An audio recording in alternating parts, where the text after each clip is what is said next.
문희정의 뉴스 애프타이저. 주말이라 밀린 뉴스들이 많으니까 관련해서 먼저 생활 밀착형 뉴스들 몇 가지 살펴보고 본방 들어가겠습니다. 네. 자, 길거리를 걷다 보면은 정말 거슬리는 현수막들 많이 만나실 텐데요. 최근에 부정선거를 주장하는 현수막이 굉장히 많이 걸려 있습니다. 그래서 보다 못한 시민들이 선관위에 이 현수막을 신고를 했습니다. 근데 중요한 건 처벌할 법 조항이 없다고 합니다. 표현의 자유를 보장하는 법 조항에 따라서 문구의 적절성을 문제 삼아 철거할 수 없다라고 선관위가 밝혔다고 하는데요. 지금 이 부정선거 음모론을 제기하는 이 현수막을 전국에 4,000개 이상 건 정당이 있습니다.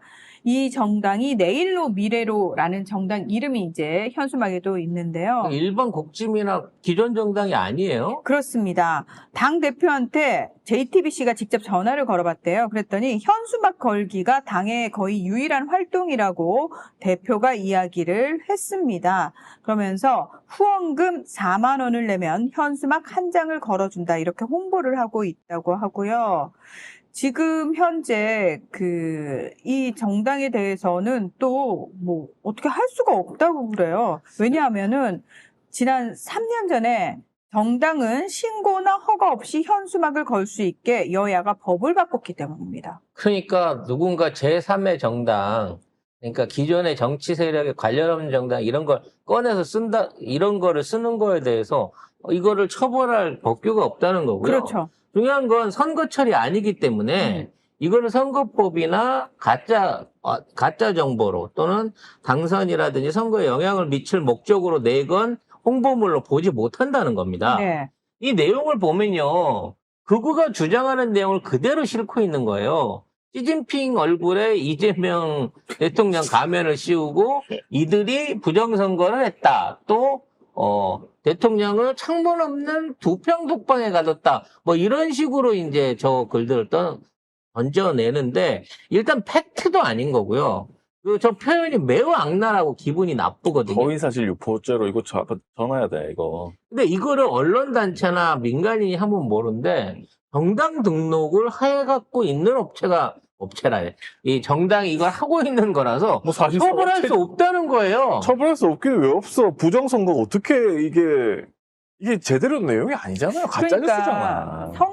그러니까 선거라는 문구 때문에 선관위에 문의를 했던 거고, 선관위 입장에서는 지금 선거철이 아니어서 우리는 어떻게 처벌할 방법이 없다라고 얘기를 하고 있고. 경찰이 뭐 다 수거하든가 해야지. 이거 그대로 놔두면 아무 말이나 해서 그럼 나도 아무 말이나 달아볼까 그러면? 너는 안 돼요. 왜? 왜냐면 네가 하려면 구청에 도장을 받든가 아니면 얘들처럼 정당 등록을 해갖고 이걸 해야 구청에서 철거를 안 해가지. 골 때리네. 이거 일반인이 갖다 걸면 하루도 안 돼서 그냥 날아갈 그런 내용들이거든요. 그러니까 원래 정당의 현수막은 지자체장의 허가를 받아야 걸 수 있었지만 이 3년 전에 바뀐 법으로 인해서 이런 신고나 허가 없이 정당으로 등록만 하면은 걸 수 있게 만들어 놨다는 겁니다. 아무튼 여기에 관련해갖고 법이 미비해서 이 처벌을 못한다고 치면 민주당이 빨리 여기에 대한 입법 내지는 대통령 시행령이 필요할 것으로 보입니다. 이게 이제 살살 신경을 긁는 거예요. 뭔 놈의 정당이 하는 게 프레카드 거는 일밖에 없고, 그따위 정당이 얼마나 돈이 그렇죠. 있는지 모르겠지만, 4,000개를 걸었으면, 이게 기본적으로 인쇄비도 한 4, 5만 원 가지만, 버는데도 한 4, 5만 원 들거든요? 돈 10만 원, 4억 가까운 돈을 자기들이 이걸 아무 의미 없이 선거 끝나고 쓰고 있다는 거야. 이게 정상적인 의도로 보이는, 그건 정치 활동으로 보이는 짓거리입니까? 아무튼. 저는 계속 썼으면 좋겠어요. 이거 믿을 인간들 있습니까? 뭐 있겠지. 있는데 믿을 인간들은 근데 어차피 저는 딴 걸 떠나가지고. 개소를 해서 믿습니다. 그렇죠. 그건 그런데 이게 물론 버젓이 걸려있다는 것, 공공장소에 걸려있다는 것 자체가 우리나라가 얼마나 민주주의 국가인지를 알 수 있는 거지만, 이게 저는 이런 걸 처벌하지 않는 것만이 능사는 아니라는 생각이 처벌해야지. 들거든요. 그래서 이번에 법 개정하면서 가짜로 해병대복 입고 다니는 사람들, 그렇죠. 군복 입고 다니는 코스프레라는 미군 군복이든 그것도 해병대 불법이야 군복이든 원래. 이런 거 원래 입고 다니는 불법이죠. 것들에 대한 원래. 것도 실질적으로 이 처벌할 수 있는 이 집회와 시위 또는 공연에 관한 여러 가지 이 불합리한 사안들에 대해서 이거 보는 사람들 피해도 생각을 해야 될 거 그리고 아닙니까? 맞네. 댓글에 선관위가 지금 부정선거 했다는 거잖아, 그러면. 지들 뭐로 부정선거 했다 그러는데 그거를 처벌을 못 한다고 니들이 소송이라도 걸어야 될 거 아니야, 이 새끼들 진짜. 자, 뭐 하는 그래서 거야? 사실 이렇게 지금 이거는 법 조항이 미비한 거라고 하니까 알겠다. 그러면은 법과 이 법을 만들면 되는 거잖아요. 민주당이 이 부분을 신경을 써 주시면 되고요. 그래서 이재명 대통령께서 사실 지난 6월 19일에 열린 제26차 국무회의에서 가짜뉴스로 돈을 버는 일이 너무 많다면서 돈을 벌고자 불법을 자행하는 일을 근본적으로 차단해야 한다. 가짜뉴스를 뿌리는 유튜버들을 어떻게 할지 법무부에서 검토해달라고 지시를 했습니다. 결국은 이제 유튜버부터 손대기 시작하는 거고요.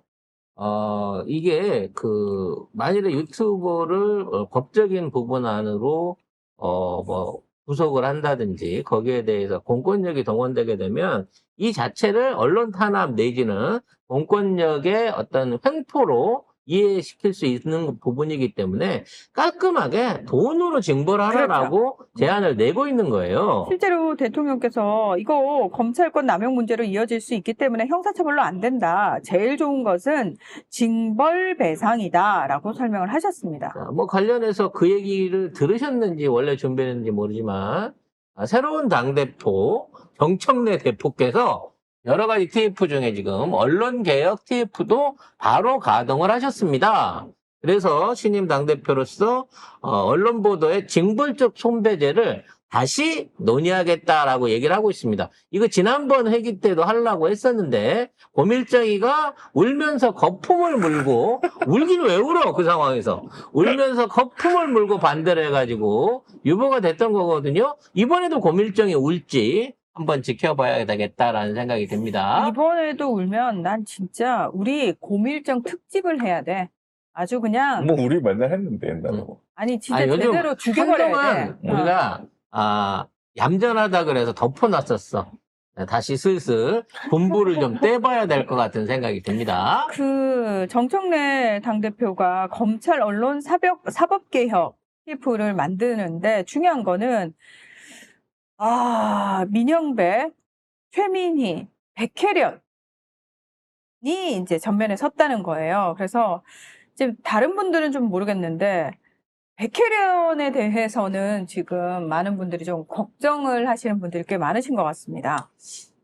일단 사실 따져놓고 보면 세 분 다 걱정하려면 걱정할 구석이 있는 부분이에요. 저도 그 말을 하고 네. 싶었으나 참았습니다. 그러나 아니, 사실상 민주당의 이재명 대표, 이재명 대통령 빼고 다 걱정해야 되는 사람들입니다. 네, 지금 그래서 보면.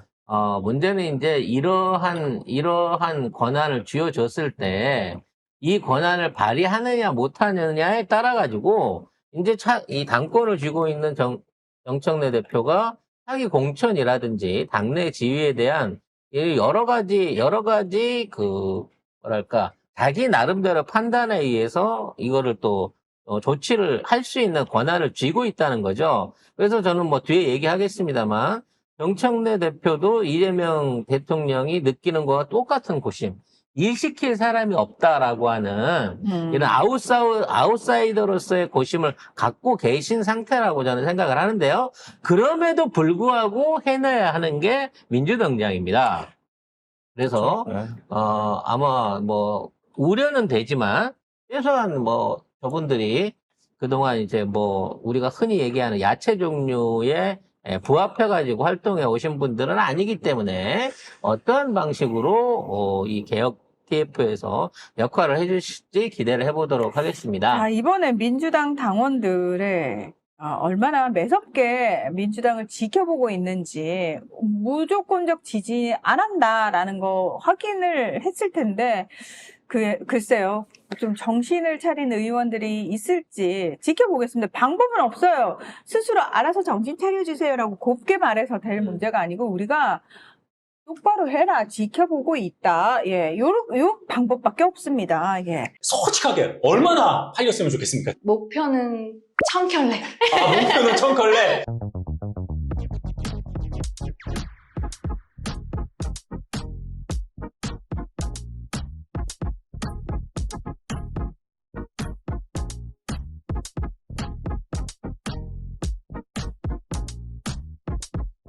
대표적으로는 천민님, 배우 한소희님, 아, 정말요? 그리고 레드벨벳, 트와이스. 트와이스까지요? 네, 맞아요. 유명한 셀럽분들이 신었던 그 브랜드의 제품을 우리 손착한 내 마을에 저희 매듭 투웨이는 매듭이 투웨이 두 가지로 연출이 가능하다는 뜻인데요.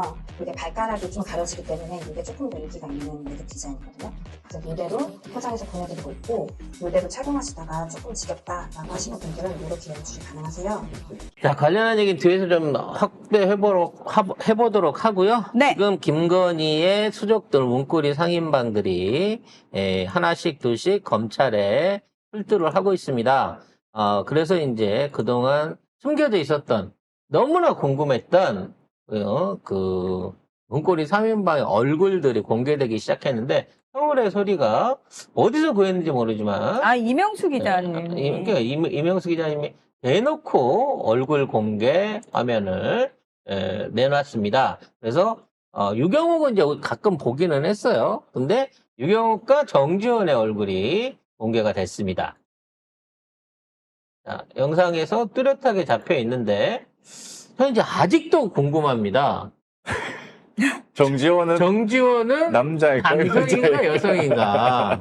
이거 뭐 최근에 그 뭐 결혼 사기하다 걸려 들어간 그 친구 있습니다만 저는 여성으로 알고 있거든요. I'm happy예요. 응? I'm 실내예요. I'm happy예요. 네, 그랬던 그 사람. 어렵다. 네, 그분 같은 그런 느낌이 들어요. 왜냐면 평상시에도 저렇게 그 남자 스타일의 정장을 입고 그리고 어딜 가더라도 마스크를 쓰고 나타나기 때문에 체격이라든지 뭐 그동안 그 해왔던 그 행정관으로서 역할을 보면 저는 분명히 여자로 알고 있는데 또 옷 입은 태나 이런 거는 다 남자로 나온단 말이죠. 그래서 지금 댓글에서도 여자예요. 남자예요? 남자인데? 뭐 남자 같은데? 뭐 중요합니까? 네. 근데 예. 제 입장에서는 매우 중요하긴 한 일입니다만 왜요? 왜 나 궁금하면 못 성별이 참거든. 아니 성별이 중요한 건 아니고 네. 중요한 거는 이들이 김건희의 수족으로 무슨 짓거리를 같이 했느냐. 이게 나중에 중요한 거죠. 감옥 갈 때 남자 수용소로 가는지 여자 수용소로 그것만 깔끔하네. 알면 돼. 네, 그거 깔끔합니다. 근데 이제 중요한 건 지금 있는 상황에서 왜 얼굴을 공개하느냐의 부분인 거예요. 왜냐면 그동안은 감춰져 왔었는데 왜 지금 공개했느냐, 이게 무슨 의미가 있느냐라고 생각하실 수 있는 건데 이 얼굴을 보게 되면 이 친구들하고 연관돼 있던 다른 사람들이 추가 제보를 할 가능성이 매우 높다는 것입니다. 그동안은 우리가 유경옥이 누군지, 정지원이 누군지를 몰라가지고, 얘가 누가 시켜갖고 일을 했는데, 그때는, 그때 김건희 일이라고 얘기 안 했는데, 대통령실 일이라고 얘기 안 했는데, 이러면서 일 처리해준 것들이 꽤 있을 거예요.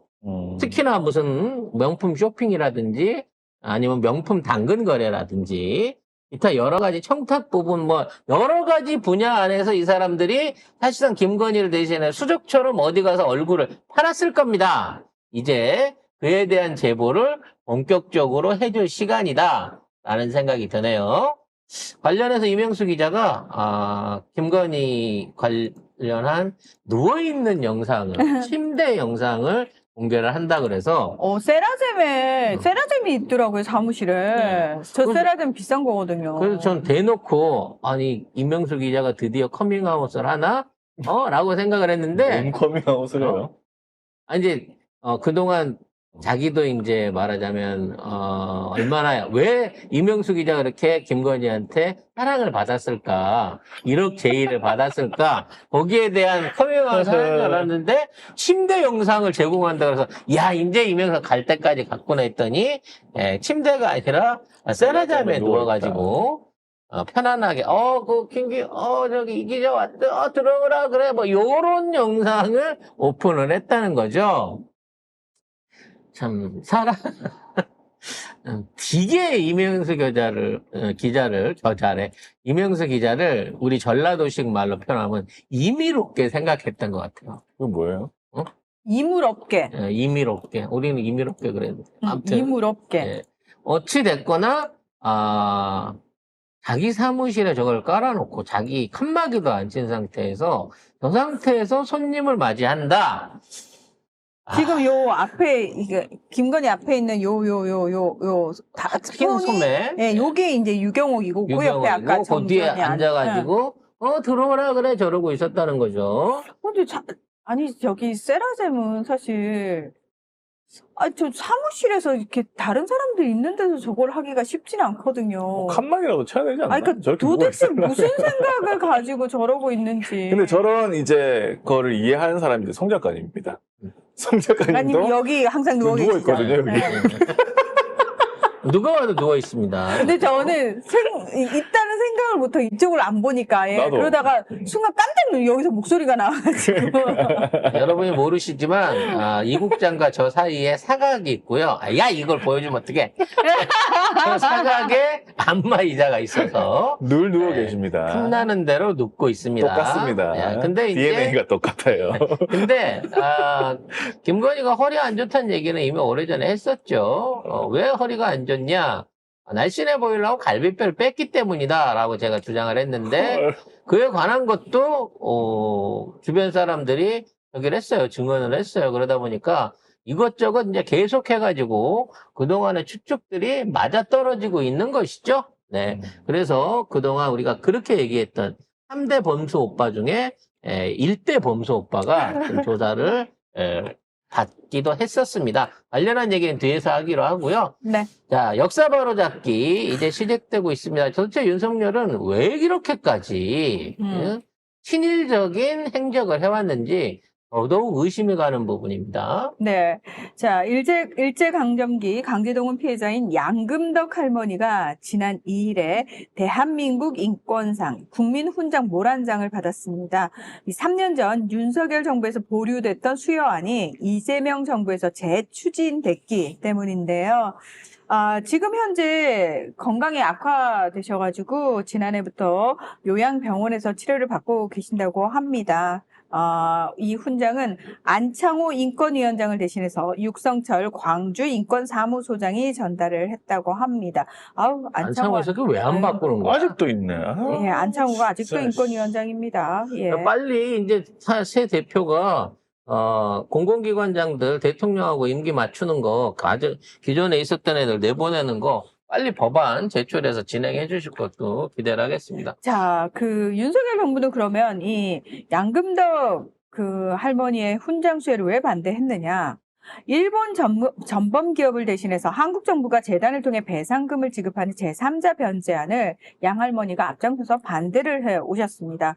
줄곧 일본 기업에 직접 사과와 배상을 요구하신 대표적인 인물이 양금덕 할머니라고 할 수 있는데요. 그 당시에 이제 시민단체라든지 관계자들은 이 수여 취소는 양 할머니의 오랜 투쟁과 공적을 깎아내리려는 불순한 의도다라고 비판을 했었습니다. 자, 아무튼 이것뿐만이 아니라 올해 일본이 어떤 형태로든지 우리가 국교 정상화를 하려고 하면 8.15를 즈음해서 그때 일본이 저질렀던 행위와 이러한 피해자들에 대한 진짜 제대로 된 사과를 꺼내놓지 않으면 네. 일본은 대한민국에서 완전히 왕따되는, 또 대한민국을 통해서 동아시아와 서구권에서도 왕따되는 결과를 당하게 될 것이다 라고 엄중하게 경고합니다. 그리고 무엇보다 제3자 변제안에 대해서 이재명 정부가 빨리 취소를 해야 됩니다. 네, 거기에 대한 것도 필요하겠네요. 정말 너무 치울 게 많습니다.